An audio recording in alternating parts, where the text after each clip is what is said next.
Hello and welcome to RadioTimes.com's Oscar predictions for 2024. After weeks of speculation and loads of precursor ceremonies, we're finally gearing up for the main event on Sunday the 10th of March. And to say that the race has kind of begun to consolidate about one film in particular might be an understatement. James, Oppenheimer, can you see anything beating it to the best film trophy? Not really. I mean, there are a couple of contenders that we can talk about that might just have the slimmest chance because of the way that the Oscar voting works and that it's sort of the ranked choice ballot, that type of thing. But I do think Oppenheimer is pretty much a shoo-in. It's won everything so far, pretty much, when it comes to Best Picture.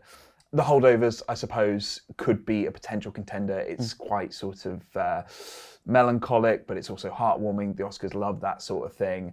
There was a lot of heat around Paul Giamatti's performance, so potentially that will bring it up. And again, because of the ranked choice ballot, I suppose nobody really dislikes the Holdovers properly. So it'll be a lot of people's maybe second or third choices, and that gets it a lot of votes. Yeah. Whereas, some of the more divisive options maybe will get lots of first place, but then also kind of place slightly lower in people's ballots. That's what I'm thinking. And obviously Oppenheimer won Best Film at the BAFTAs, and often with the BAFTAs, the Oscars will go in a different direction. Yeah, in recent years, the BAFTA increasingly have been going for a different film than the Oscars. So last year, Everything Everywhere All at Once won the Oscar after All Quiet on the Western Front had won the BAFTA. The year before that, Coda won the Oscar after The Power of Dog have won the BAFTA. So they do tend to go in a different direction. I do think this year will be different just because of how much hype Oppenheimer has had around it, both in terms of, it's clearly reached a mass audience. It crossed $1 billion at the box office, which is incredible for a film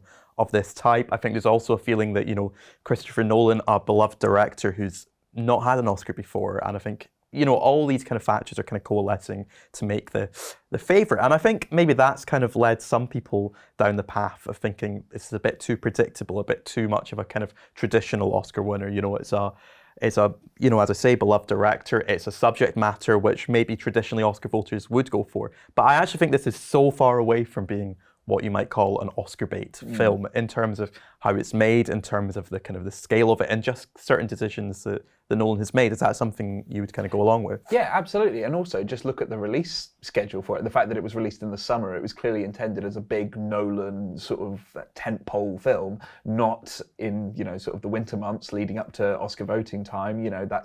They clearly were thinking of it more as a sort of big all audiences kind of movie, not just the awards crowd.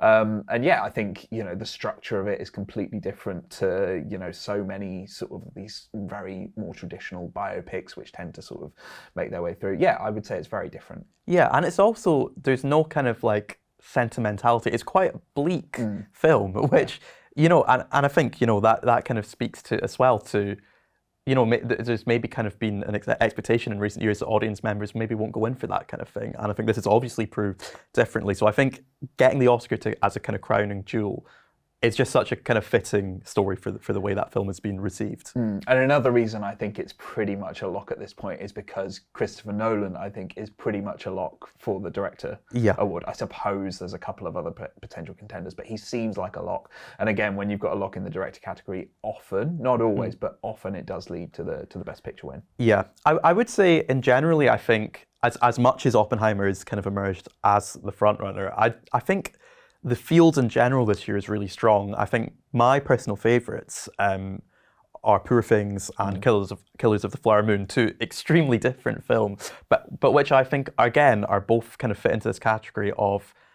not maybe traditional Oscar, like very well-known directors, especially in the case of Killers of the Flower Moon with Martin Scorsese, but like not your traditional kind of, safe Oscar picks, both like genuinely quite out there films in different ways. So I do think the field in general is just really strong. Is there any others in there that either that you personally really responded to or that you think might end up springing an upset?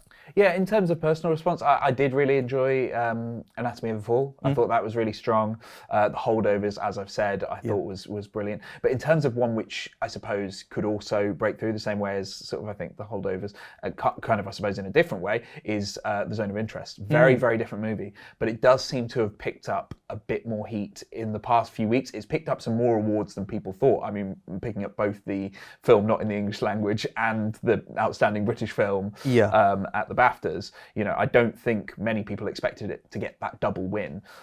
So yeah, it does seem to be sort of gaining momentum a little bit at the right time in a way that some other movies maybe have sort of lost momentum. Yeah, I also think just the fact that it's even in the conversation is quite symbolic of the shifts that there've been in kind of Oscar voting in recent years and what might be considered an Oscar film. I think Jonathan Glazer is quite an out there filmmaker. Like when Under the Skin came out a decade ago, you know, I don't think it was ever really considered in the conversation for Oscars.